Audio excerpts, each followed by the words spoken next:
So today I'm going to show you how to install a bash bar in a 350Z. It's pretty simple, but you need a little help sometimes. So basically, there's 2 bolts here for the bumper to come off, and then along here on each side. You need to remove the wiper fluid reservoir. Mine was already removed. Pretty easy, 2 bolts on there, drop it, and then you just got to remove the hose out of there. And then if you want to disconnect the lines up there to spray your windshield, you can. And then what you need now is 12mm socket, and an extension comes in handy on this. Get in there. You want to grab it.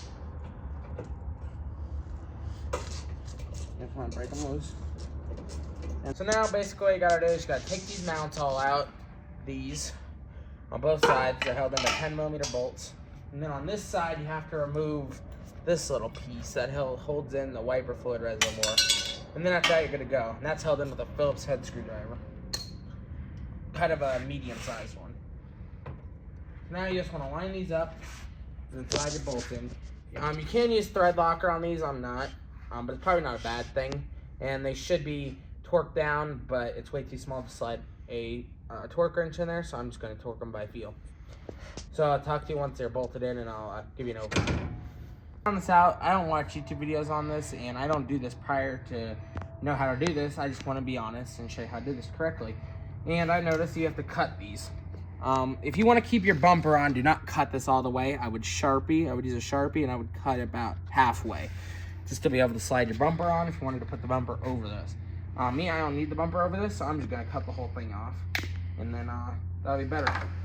So I'm not gonna. My cutting's really bad. If you're a good cutter, you could cut like halfway, quarter of the way, 3/4 of the way. I'm just gonna cut it all the way, and I'll talk to you once I'm done.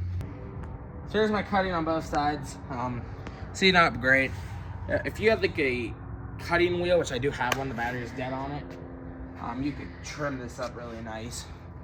But me, I don't really care. It's a drift car. So now I'm gonna slide this bash bar on, and I'll talk to you once it's done. So I got this done. It's good. You can kick it. Everything works fine. Jack it up. All works. These top 2 bolts on both sides are really hard to get done.